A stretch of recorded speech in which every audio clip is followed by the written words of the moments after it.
météo sur RMC. Il est 7h tout pile sur RMC et RMC Story. Bon réveil à tous. Le journal de Marguerite Dumont. Bonjour Marguerite. Bonjour Apolline, bonjour à tous. L'échec des négociations entre la CGT et Total. La crise s'enlise alors qu'Emmanuel Macron promet un retour à la normale la semaine prochaine à la pompe. Le budget à l'Assemblée nationale, nouveau camouflet pour le gouvernement. Un amendement sur les superdividendes voté hier par les députés. L'OM, bel et bien relancé en Ligue des Champions. Victoire face au Sporting 2-0 hier. Et nouveau feuilleton dans l'affaire Mbappé. Le PSG aurait payé des trolls pour discréditer son attaquant.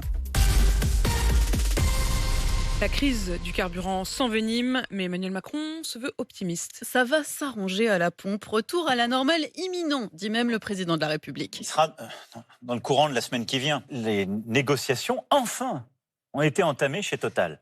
Difficile à croire quand on regarde de près la situation sur le terrain. 6 raffineries sur 8 toujours à l'arrêt en France. Et la CGT qui, dans la soirée, a refusé la main tendue par la direction de Total, Victor Joannin. La direction était finalement prête à négocier malgré la grève dans les raffineries, mais avait posé une condition. Le personnel des dépôts devait au préalable reprendre le travail pour que du carburant puisse être acheminé au plus vite dans les stations-service. La CGT a consulté sa base et ses instances, mais le refus a été massif, selon les mots de ses responsables. Les grévistes sont comme des dingues et ils sentent qu'ils ont le vent dans le dos. La communication de la direction sur les salaires a créé beaucoup de colère, les réquisitions aussi. La mobilisation continue donc, sans qu'aucun nouveau rendez-vous ne soit fixé avec la direction qui semblait pourtant optimiste. D'après un participant aux réunions issues d'un autre syndicat, les grévistes sont maintenant persuadés qu'ils ne vont pas tarder à recevoir des lettres de réquisition, comme chez Esso. On y va tout de suite dans cette raffinerie Esso. Nicolas Robert, vous êtes en direct pour RMC à Gravenchon en Seine-Maritime. Premier site réquisitionné hier par le gouvernement. Ce matin, de nouveau les salariés obligés de travailler. Oui, 2 nouveaux salariés grévistes ont été réquisitionnés ce matin. Ils doivent permettre la distribution de carburant, notamment via un oléoduc qui alimente le dépôt de Gennevilliers. C'est l'un des plus grands d'Île-de-France. J'ai pu discuter avec l'un de ces salariés réquisitionnés.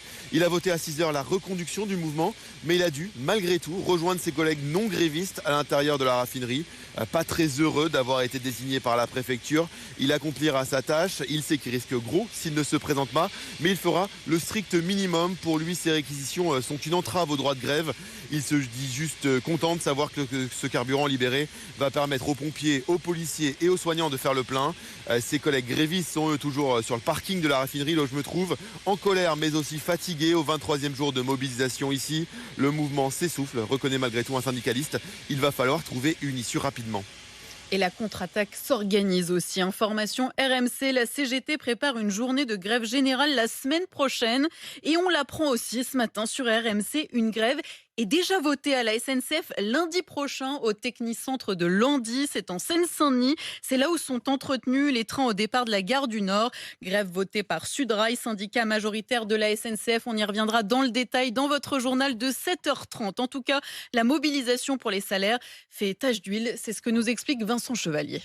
Que ce soit dans la logistique, la santé ou les transports, les différentes branches de la CGT veulent prendre exemple sur les grévistes de la raffinerie. Nous, on pense qu'on devrait tous faire comme eux. Des conditions de travail déplorables, avec des salaires minables. Face à une inflation, moi, de mon vivant, je ne l'ai jamais vue, cette inflation-là. Il y a quelques jours, les salaires étaient justement au cœur d'un débrayage des ouvriers chez Renault Trucks, parmi eux Michel Piot. On demande aussi que les salaires soient indexés sur le coût de la vie. On ne soit pas à chaque mois à se dire mais est-ce qu'on va pouvoir payer nos loyers, on va pouvoir payer les courses. Conducteur de bus au transport en commun lyonnais, Tristan Gégaud considère que la rémunération est à l'origine des autres problèmes dans son secteur. La baisse relative des salaires par rapport à l'inflation, en particulier ces dernières années, fait qu'on n'arrive pas à recruter. Donc il y a un énorme problème de sous-effectif. Un combat pour de meilleures conditions, de plus en plus difficile à mener selon Armelle Lubelman, aide-soignante. Il faut que les personnels aient le courage de désobéissance. Notre droit de grève, il est piétiné, toujours de rediscuter. Tous les 3 souhaiteraient un sursaut national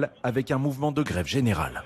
Mouvement de grève aussi dans 5 centrales nucléaires, dont celle de Gravelines, la plus puissante de l'Europe de l'Ouest. Et ne manquez pas, donc à 8h30, c'est sur RMC. Mon invité, Philippe Martinez, le leader de la CGT. Le climat social se tend comme le climat politique et ça se passe dans l'hémicycle. L'examen du budget 2023 ne réussit pas du tout au gouvernement. Série de revers hier soir. Les députés ont rejeté l'article pour contenir le déficit et ils ont voté un amendement sur les superdividendes. La majorité s'est fissurée. Explication d'Hélène Terzian du service politique d'RMC. Un camouflet venu de l'intérieur. Concrètement, les grandes entreprises qui versent des dividendes supérieurs de 20% à la moyenne de ceux distribués entre 2017 et 2021 paieront une taxe majorée, soit 35% au lieu de 30%. Objectif, inciter les entreprises à investir leurs résultats exceptionnels perçus notamment en raison de la guerre en Ukraine plutôt qu'à les transformer en superdividendes. Une mesure dans l'ADN du MoDem, assume un député du parti pourtant dans le camp présidentiel, bien conscient toutefois que c'est un nouveau revers pour le gouvernement. L'amendement a été soutenu par les oppositions, NUPES, RN et même 19 députés Renaissance. Reste qu'avec la menace du 49.3 que le gouvernement peut dégainer à tout moment, la mesure pourrait ne plus figurer dans le texte final du budget. 7h05, Aminata Diallo sort du silence ce matin sur RMC. Elle nie en bloc toute implication dans l'agression de son ex-coéquipière au Paris Saint-Germain, Kéra Amraoui. Entretien avec Apolline à retrouver en intégralité dans une demi-heure sur RMC.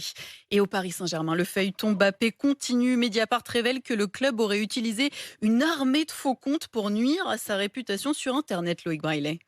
Et cette enquête semble être en fait la réponse au mystère Kylian Mbappé. Son entourage laissait entendre ces derniers jours que son souhait de quitter le PSG dès janvier prochain dépassait le cadre du foot. En voilà donc a priori l'explication. Selon Mediapart, le PSG aurait fait appel ces dernières années à une agence de communication chargée de monter une multitude de faux comptes sur les réseaux sociaux. Objectif, dénigrer, critiquer et déstabiliser des médias jugés. Au moment des rumeurs sur un potentiel départ à Madrid, certains comptes publient des tweets lui demandant, je cite, de se taire et de travailler. De son côté, le PSG dément formellement avoir contracté avec cette agence de communication. Plus souriant, celui de l'OM. Le sourire en Ligue des Champions, deuxième victoire de suite hier soir au Portugal sur la pelouse du Sporting. Victoire 2-0 pour la première fois depuis 10 ans. L'OM peut enfin croire à sa qualification en huitième de finale. Une belle revanche pour le milieu de terrain Matteo Guendouzi. Il y a beaucoup de personnes qui nous avaient enterrés après les deux premiers matchs. Nous, on savait que même si on avait pris 0 points sur les deux premiers matchs, on avait fait quand même des belles performances. C'est de très bon augure pour la suite. On a un groupe uni avec les joueurs, le staff, le président et toutes les personnes qui nous entourent. Donc on est concentrés, on sait ce qu'on est capable de faire et moi je sais qu'on va faire de très belles choses encore cette saison.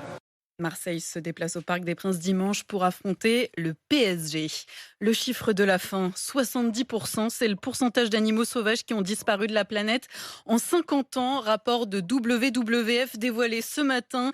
L'association qui appelle les gouvernements du monde entier à signer un accord pour sauver les espèces sauvages. Retenez bien ces noms, tortues, lynx, requins, coraux et renettes. Ils pourraient bientôt disparaître. Les petites rainettes, les adorables petites rainettes. Faut faire attention. Faut sauver les rainettes, faut essayer de ne pas les écraser. C'était le journal de Marguerite Dumont.